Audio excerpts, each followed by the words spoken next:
12 years of bleeding, every single day. Doctors baffled, money gone, hope dead.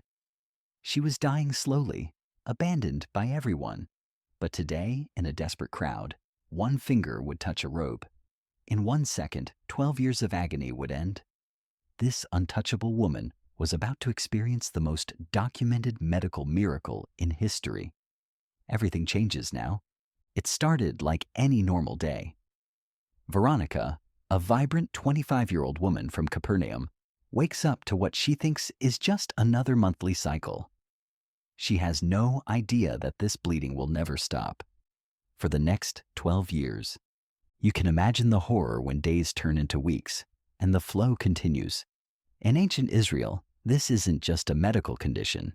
It's a death sentence to her social life. According to Levitical law, she is nida, ritually unclean. Everything she touches becomes unclean. Everyone she touches becomes unclean. Please, just examine me one more time, she begs Dr. Matthias, the most respected physician in Capernaum. His tools are primitive. Herbs, potions, bloodletting. Nothing works. The bleeding continues, relentless and mysterious. Month after month, she visits every healer in the region. Each promises a cure. Each takes her money. Each fails completely. You can see her life savings disappearing with every false hope, every useless treatment, every broken promise. The isolation begins slowly, then accelerates like a nightmare. Friends stop visiting. Family members avoid her. The synagogue forbids her entry. Market vendors refuse her business. Children run when they see her coming. She becomes a ghost in her own community. Unclean, unclean. She must shout when walking through streets, warning others to stay away. The shame burns deeper than the physical pain. Imagine being 25 years old and becoming a social leper overnight. But the worst part isn't the bleeding itself. It's watching her body slowly deteriorate. 12 years of constant blood loss means 12 years of increasing weakness. Her skin grows pale as parchment. Her energy vanishes. She can barely walk without exhaustion. The medical bills are crushing her family. Ancient healing isn't cheap. Rare herbs from distant lands, consultations with traveling physicians, experimental treatments that promise everything and deliver nothing. Her inheritance, her dowry, her family's savings, all gone. I've spent everything, she whispers to her reflection in the bronze mirror. At 37, she looks 50. The woman who once danced at weddings now struggles to climb stairs. The bleeding has stolen not just her health, but her entire future. Marriage? Impossible. Children? Forbidden. Career? Non-existent. Social life? Dead. Religious participation? Banned. She exists in a limbo between life and death, watching the world continue while she slowly fades away. Every morning brings the same devastating reality check. The bleeding continues. Hope dies a little more. 12 years and counting. How much longer can a human body endure this torture? The physical symptoms worsen with each passing season. Dizziness when standing, shortness of breath climbing steps, hands trembling from weakness. Her heart races with minimal exertion as her body struggles to function with critically low blood levels. Sleep becomes elusive as cramping intensifies through the night. Dark circles deepen under her eyes. Weight drops as appetite disappears. She watches herself wasting away in that bronze mirror, counting days until inevitable death. But rumors are spreading through Galilee about a man named Jesus, a healer who doesn't charge money, who doesn't fear the unclean, who performs miracles that doctors can't explain. Today, he's coming to Capernaum, and Veronica is about to make the most desperate decision of her life. Jesus of Nazareth is coming to our town, Miriam whispers through the window to Veronica. It's the first human conversation she's had in weeks. Even her closest friend must maintain distance to avoid ritual contamination. Veronica's heart races. She's heard the impossible stories. A centurion's servant healed from a distance, a paralytic walking after 38 years, a man born blind seeing for the first time. But can he heal something doctors have called incurable? If I could just get close to him, she whispers, her voice hoarse from isolation. But immediately, reality crushes the hope. She's forbidden in crowds. One touch from her contaminates others. If discovered, she could be stoned for violating religious law. The plan forms in her desperate mind. If I can just touch his clothing, I will be healed. Not his skin. That would be too dangerous. Not his hands. Too obvious. Just the edge of his robe. Surely God's power could flow through fabric. You can feel her internal warfare. 12 years of following every religious rule, staying isolated, respecting boundaries. And where has it gotten her? Dying slowly while everyone else lives. Maybe it's time to break some rules. The morning arrives with unusual commotion. Crowds are gathering near the shoreline where Jesus teaches. Veronica watches from her window as thousands converge on her neighborhood. This is her chance. Maybe her only chance. She wraps herself in a dark cloak, pulling the hood low over her face. The plan is simple but terrifying. Blend into the crowd, get close enough for one touch, then disappear before anyone notices. No one can know she violated the law. I haven't been in a crowd for 12 years, she realizes, her heart pounding. The social anxiety is overwhelming. What if someone recognizes her? What if they discover her condition? What if she accidentally touches someone else? Each step toward the crowd requires supernatural courage. Her legs shake with weakness and fear. The bleeding has made her dizzy, but adrenaline keeps her moving. This is literally a life-or-death gamble. The crowd is massive. Fishermen, farmers, merchants, mothers with children, religious leaders, Roman soldiers. Everyone wants to see the miracle worker. You can smell the humanity. Sweat, fish, perfumes, and the dust of hundreds of sandaled feet. There he is, someone shouts, pointing toward a figure surrounded by disciples. Jesus looks surprisingly ordinary.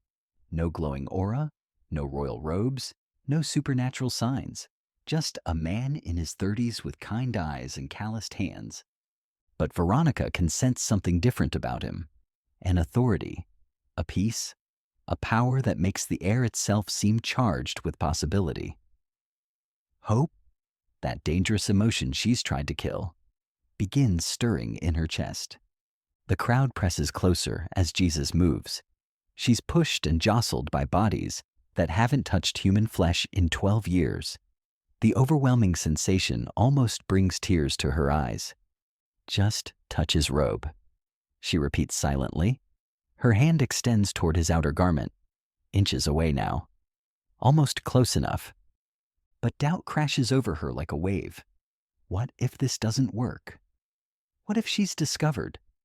What if 12 years of suffering continue? The crowd surges forward, bodies pressed together. She's crushed against strangers, fighting for position, stretching her arm through the human wall. There, the edge of his robe, swaying with movement. This is the moment. 12 years of agony versus one touch of faith. Her finger extends through the final gap between suffering and hope. The moment her finger brushes the fabric, the world explodes. Not audibly, the crowd continues its normal chaos. Not visually, no lightning strikes or supernatural phenomena. But inside Veronica's body, 12 years of medical nightmare instantly ends. The bleeding stops. Completely. Immediately. Like someone flipped a cosmic switch from disease to health. You can see the shock ripple across her face. The constant cramping that's been her daily torment? Gone. The weakness that's plagued her for over a decade? Vanished. The dizziness from chronic blood loss? Disappeared. She feels strength flowing through her veins like liquid energy. It worked, she whispers in disbelief, her hand still touching the fabric. It actually worked.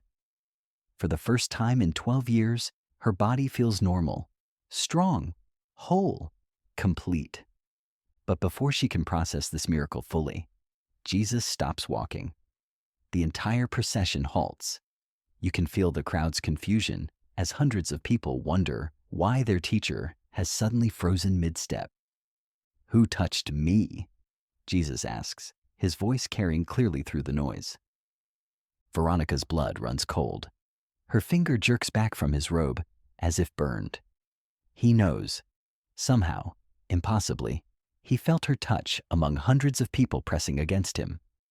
The crowd around him goes silent, sensing something significant is happening. Peter, ever practical, laughs nervously. "Master, the crowds are crushing you from every side. Dozens of people are touching you. How can you ask, 'Who touched me?'" But Jesus doesn't move. His eyes scan the crowd with laser focus. "Someone deliberately touched me. I felt power go out from me." His voice isn't angry or condemning. It's filled with wonder and authority. He knows exactly what happened. Panic floods Veronica's mind. She tries to back away, to disappear into the crowd, to escape before discovery. But her legs won't move. Divine power seems to hold her in place. The healing that brought such joy now fills her with terror of exposure. "I felt healing power leave me," Jesus continues, still searching faces in the crowd. "Someone here needed a miracle, and faith drew it from me." The theological implications stun the religious leaders. Power flowing out of him, healing through simple touch. The seconds stretch like eternity. Veronica realizes she can't escape. Not from Jesus, not from this moment. The man who healed her with supernatural power obviously knows exactly who touched him. There's nowhere to hide from divine knowledge. Her legs begin trembling, not from weakness this time, but from fear. 12 years of hiding from society, and now she's about to be exposed before the largest crowd she's seen in over a decade. What will they do when they learn she violated religious law? When they discover she contaminated herself among them? "I'm waiting," Jesus says gently, his eyes somehow finding hers across the crowd. There's no condemnation in his voice, no anger, no judgment, just patience and love. But the crowd grows more curious by the second. Veronica realizes she has two choices: confess publicly or lie to the Son of God.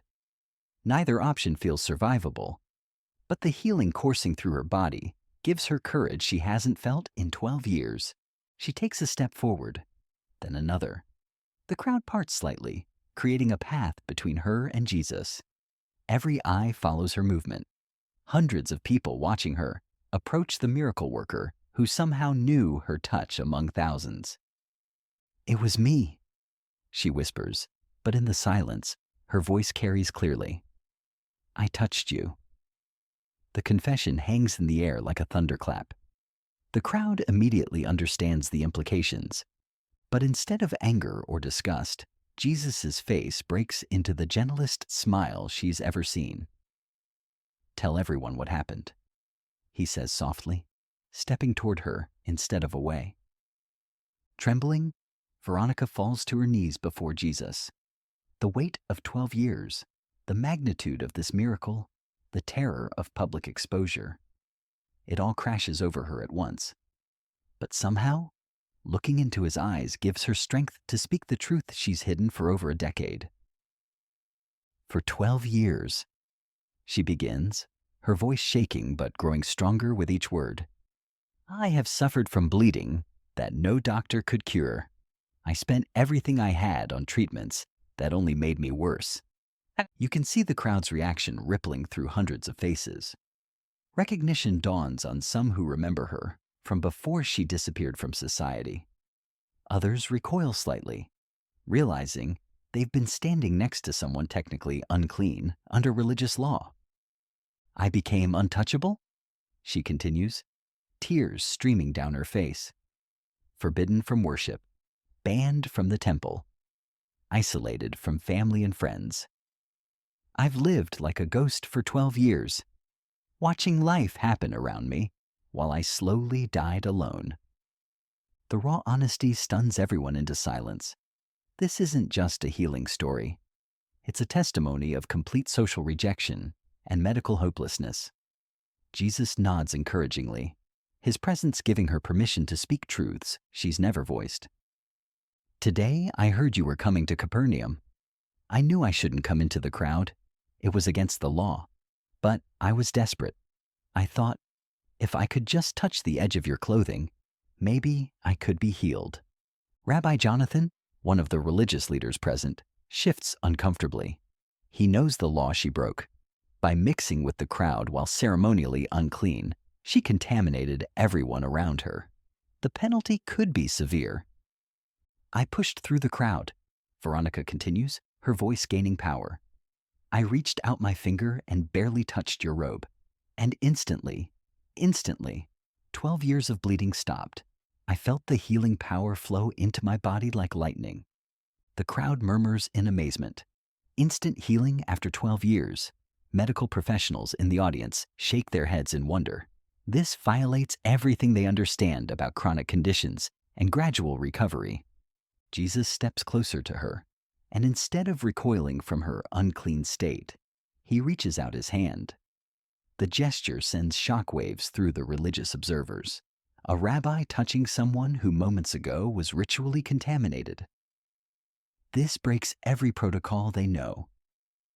Daughter, Jesus says, his voice filled with warmth that penetrates her soul, your faith has healed you. The word daughter hits her like a physical blow. 12 years since anyone claimed her as family. 12 years since anyone called her anything but unclean woman. But the Messiah himself just adopted her publicly as his spiritual daughter. Go in peace, Jesus continues, helping her stand. Be freed from your suffering. You are completely healed, not just in your body, but in your identity. You are no longer the bleeding woman. You are my beloved daughter. The transformation is visible to everyone watching. The pale, weakened woman who knelt moments ago now stands straight and strong. Color has returned to her cheeks. Strength flows through her posture. But more dramatically, shame has been replaced by dignity. Your faith drew healing power from me, Jesus explains to the crowd. This woman couldn't wait for proper procedures or religious approval. Desperate faith reached through a crowd and touched the hem of God's mercy. Rabbi Jonathan steps forward, clearly struggling with the implications. Master, she was unclean. She contaminated the crowd by being here. The law clearly states, the law was made to serve people, not people to serve the law. Jesus interrupts gently, but firmly. This woman's faith honored God more than 12 years of ritual separation ever could. Her desperate touch released more divine power than 1,000 proper ceremonies. The theological earthquake ripples through the religious leaders. Jesus isn't just healing bodies. He's redefining spiritual purity, religious access, and God's availability to desperate people. Veronica looks around the crowd that minutes ago terrified her with potential rejection. Now she sees faces filled with wonder, tears, and hope. Her story isn't just personal testimony. It's become a declaration that God's mercy extends beyond religious boundaries. 12 years ago, I thought my bleeding made me untouchable, she declares, her voice now strong and clear. Today, I learned that my faith made me irresistible to God's power. Within hours, news of Veronica's healing spreads through Capernaum like wildfire. Dr. Matthias, who treated her for years, demands to examine her immediately. What he discovers defies every medical principle he knows. This is impossible, he whispers, examining her with shaking hands. Your blood count is normal. Your iron levels are perfect. Your skin color is healthy. But 12 hours ago, you were dying from chronic hemorrhaging. You can see the physician's worldview crumbling as he conducts test after test. The woman who was dying yesterday shows every sign of perfect health today. Not gradual improvement. Instant, complete restoration to optimal condition. How do you feel? Dr. Matthias asks, his voice filled with professional bewilderment. I feel like I'm 25 again. Veronica laughs, spinning in a circle without dizziness. My energy is back. The pain is gone.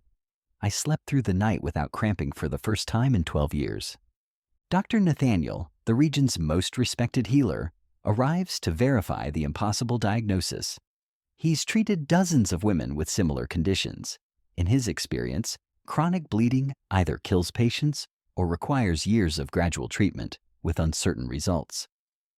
Show me the blood, he demands, checking her clothing and bedding.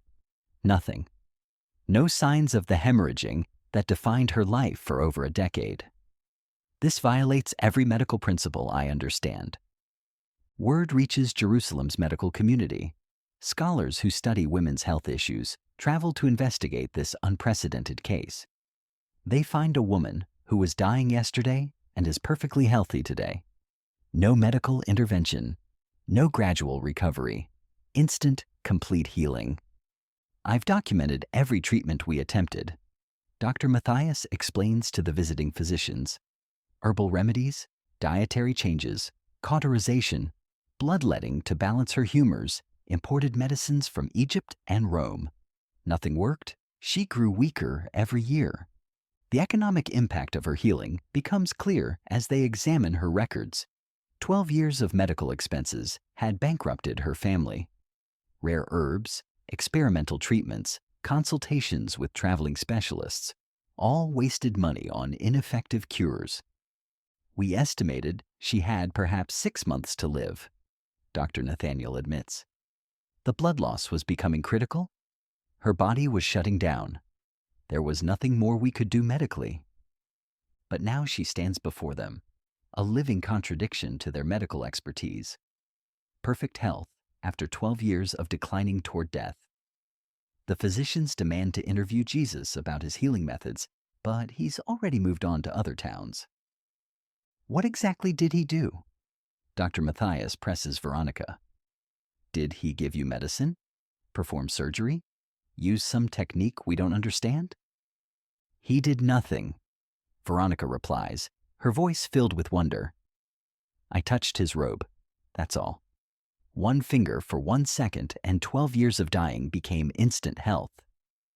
The medical implications stagger them. If touching fabric can accomplish what years of expensive treatments couldn't, what does this mean for their profession? Their understanding of healing? Their approach to hopeless cases? Dr. Sarah, a female physician specializing in women's health, examines Veronica with particular intensity. She's seen the devastating effects of chronic hemorrhaging on dozens of patients. The physical weakness, the social isolation, the financial ruin, the slow march toward death. Your case was terminal, Dr. Sarah states flatly. I've never seen anyone recover from 12 years of constant blood loss. The human body can't sustain that kind of trauma indefinitely. But Veronica's blood work tells a different story. Normal hemoglobin, adequate iron stores, proper clotting factors. Every indicator suggests she's never been sick a day in her life. I want to document this case, Dr. Matthias announces. Future physicians need to know that healing beyond our understanding is possible. This woman's recovery challenges everything we think we know about chronic conditions. The testimony spreads beyond medical circles into the broader community.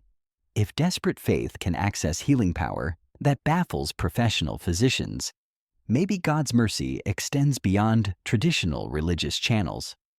12 years of the best medical care available, Veronica reflects. And I was dying. One touch of faith, and I'm completely whole.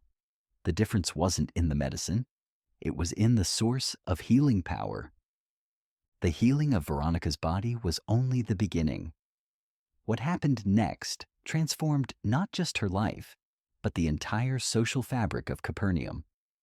The woman who had been socially dead for 12 years was about to discover that divine healing extends far beyond physical restoration. Veronica? The voice comes from behind her as she walks through the marketplace, the same marketplace she'd been banned from for over a decade. She turns to see Miriam, her childhood friend, standing with tears streaming down her face. "Is it really you?" Miriam whispers, afraid to believe what she's seeing. The pale, weakened woman, who used to communicate only through windows, has been replaced by someone vibrant and strong. "You look alive." For the first time in 12 years, Veronica embraces another human being. The contact that was forbidden, dangerous, contaminating, is now a celebration of restoration. You can see both women sobbing as they hold each other, making up for over a decade of enforced isolation. "I can touch you." Veronica laughs through her tears. "I can hug you.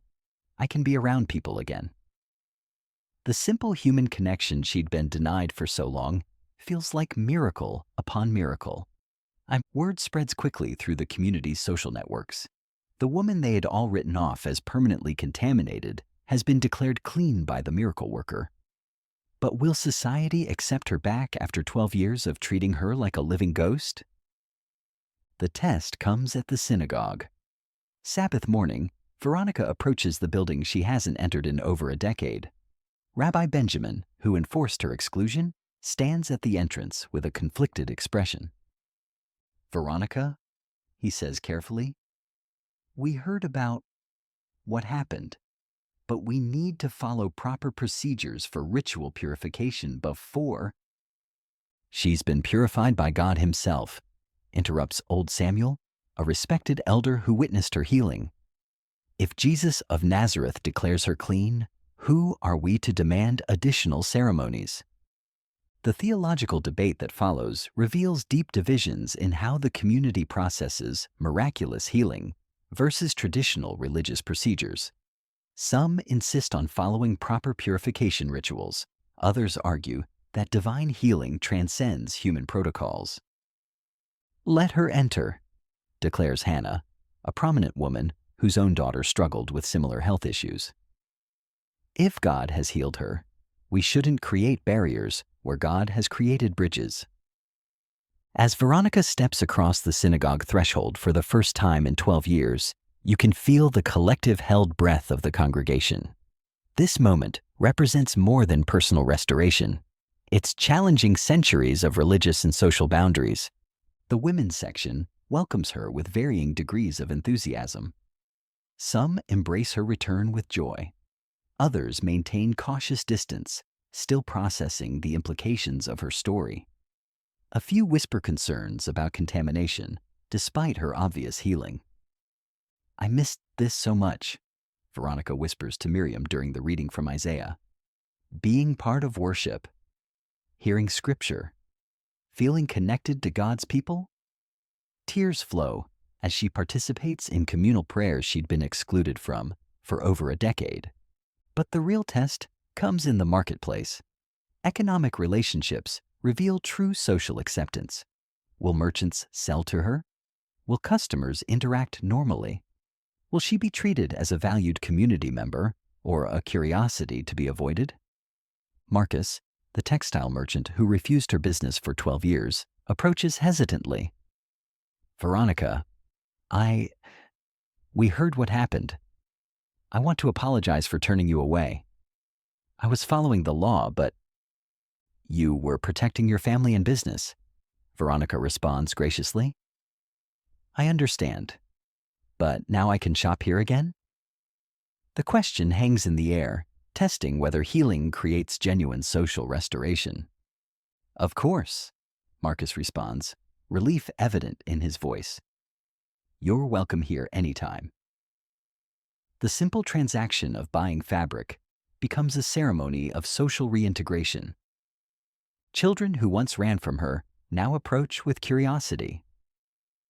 "Are you the lady who touched Jesus?" little Sarah asks with wide eyes. "Did it really heal you instantly?" Veronica kneels to the child's level, something she couldn't do for years due to weakness. "Yes, sweetheart. Sometimes God does miracles that help us understand how much He loves us." The conversation attracts other children, then their parents. What begins as simple interaction evolves into impromptu testimony about faith, healing, and God's mercy. The woman who was forced into isolation becomes a bridge connecting her community to divine possibility. 12 years ago, I thought my bleeding made me untouchable, she tells the growing crowd. I learned that desperate faith made me irresistible to God's healing power. But I also learned that true healing restores relationships, not just bodies. 6 months after her healing, Veronica sits in her home surrounded by women from across Galilee. What started as personal testimony has evolved into something unprecedented, a support network for women suffering from chronic illnesses and social rejection. Tell us again how you found the courage, pleads Rachel, a young woman dealing with a skin condition that's isolated her from her community. I want to have that kind of faith, but I'm so scared. Veronica looks around the circle of desperate faces, women with conditions that doctors can't cure, families bankrupted by medical expenses, souls crushed by social exclusion. Her story has become a beacon of hope for the hopeless. Fear was my constant companion for 12 years, she responds honestly. But desperation finally overcame fear. When you have nothing left to lose, you discover you have everything to gain. The testimony spreads beyond regional boundaries. Traders carry her story along commercial routes. Pilgrims share it in distant synagogues. Her healing becomes legendary throughout Palestine, but more importantly, it inspires others to seek Jesus with desperate faith.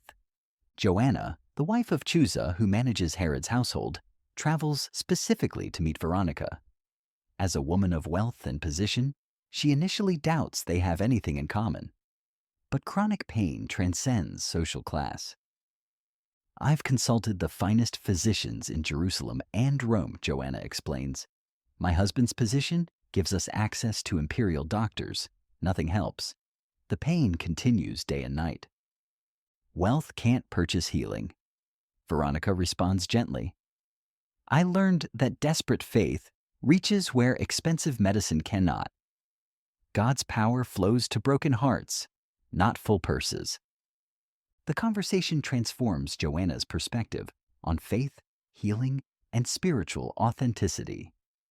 Within weeks, she becomes one of Jesus' financial supporters, using her resources to enable his ministry rather than fund ineffective medical treatments.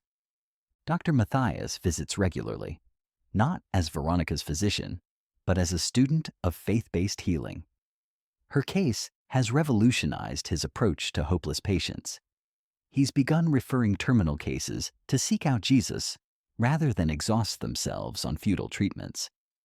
I'm still a physician, he explains to his colleagues, but I've learned there are healing powers beyond medical knowledge.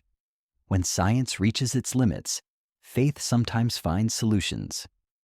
The theological impact ripples through rabbinical schools. Veronica's healing challenges traditional interpretations of ritual purity, divine accessibility, and the relationship between faith and religious compliance. She accessed God's power by breaking religious rules. Young Rabbi David argues in Jerusalem's theological debates. Maybe we need to examine whether our regulations help or hinder desperate people seeking divine mercy. Conservative rabbis resist this interpretation, maintaining that proper procedures matter regardless of outcomes. But progressive voices point to her healing as evidence that God's compassion transcends human protocols. The women's ministry that evolves around Veronica's testimony becomes a model for faith-based healing communities. Women supporting women, sharing testimonies, building courage for others to approach Jesus with desperate faith. 12 years of isolation taught me the value of community, Veronica tells her weekly gathering. God healed my body instantly, but healing my soul required the support of people who understood my journey. Martha and Mary from Bethany visit specifically to learn about organizing women's ministry around miraculous testimonies. They're planning similar support networks in Judea, using Veronica's model of combining personal testimony with communal prayer. Your story gives women permission to pursue healing aggressively, Mary observes. Instead of accepting suffering as God's will, they're learning to seek God's intervention through persistent faith. The economic impact extends beyond personal restoration. Families bankrupted by medical expenses learn to redirect their resources toward faith-based solutions. While not abandoning medical care entirely, they balance professional treatment with spiritual pursuit of healing. I spent my inheritance on doctors who couldn't help. Veronica tells a gathering of families facing similar financial strain. But one touch of faith accomplished what years of expensive treatments couldn't. Sometimes the free solution is the most effective. Her story reaches the attention of Pontius Pilate's wife, Claudia, who struggles with recurring nightmares and anxiety. Through intermediaries, she sends word requesting a private audience to discuss faith-based healing approaches. The request demonstrates how Veronica's testimony transcends religious, ethnic, and social boundaries. Roman nobility seeking spiritual insight from a formerly outcast Jewish woman represents a complete reversal of normal social hierarchy. God's healing power doesn't respect human status systems, Veronica reflects as she prepares for this unprecedented meeting. 12 years ago, I was untouchable. Now, God is using my story to reach the highest levels of society. 20 years later, Veronica stands before her granddaughter, sharing the story that has become family legend.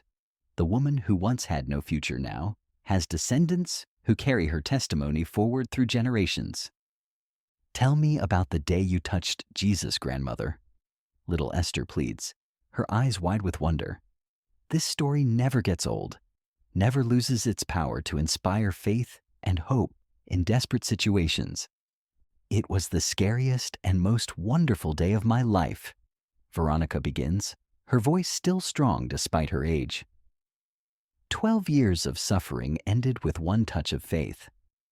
But I learned that night that healing involves more than stopping symptoms.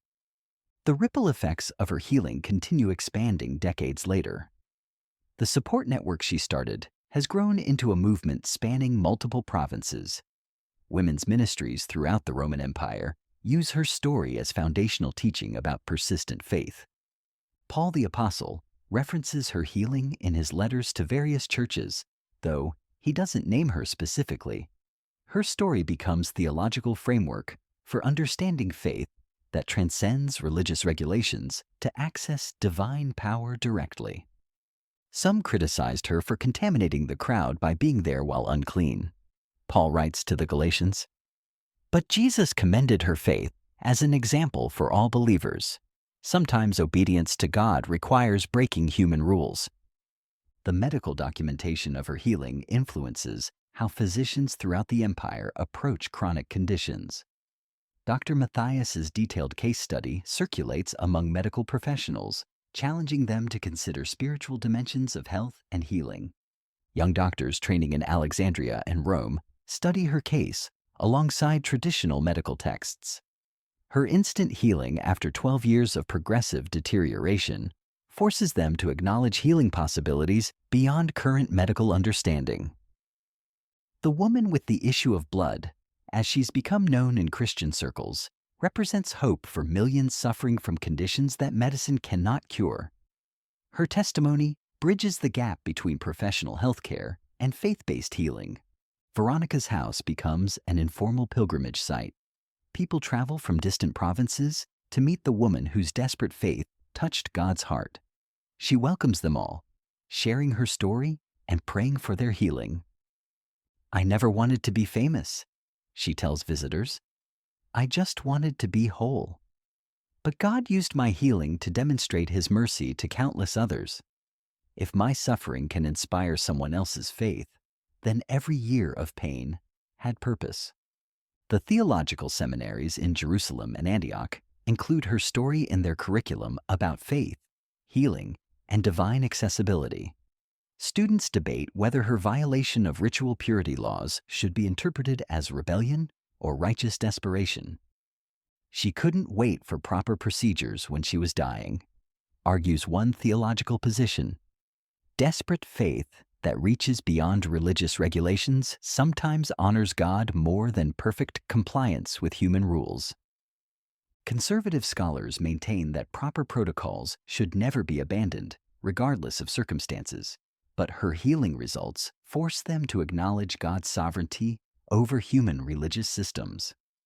The women's ministry movement that grew from her testimony influences how the early church approaches healing prayer, community support, and social restoration of the marginalized. Her model of combining personal testimony with communal prayer becomes standard practice. Touch the hem of his garment becomes shorthand throughout Christian communities for approaching God with desperate, expectant faith. Her specific action becomes universal metaphor for accessing divine power through persistent belief. Children throughout the Roman world grow up hearing about the bleeding woman who touched Jesus and was instantly healed. Her story teaches them that no condition is too hopeless, no situation too desperate for God's intervention. Faith is like that woman's fingertip, mothers tell their children. Sometimes just barely touching God's mercy is enough to change everything. You don't need perfect theology or proper procedures. You just need desperate trust. The economic model she pioneered, redirecting medical expenses toward faith-based healing communities, influences how early Christians approach healthcare. While not abandoning medical treatment, they balance professional care with spiritual pursuit of healing. As Veronica approaches the end of her own life, now living decades beyond what doctors predicted possible, she reflects on the miraculous journey that began with one desperate touch. I thought I was reaching for physical healing, she tells her family during her final illness. But I was really reaching for God Himself. The bleeding stopped, but the relationship with divine love continues forever. Her death becomes celebration rather than tragedy. The woman who spent 12 years dying slowly in isolation passes peacefully, surrounded by the community her faith helped create.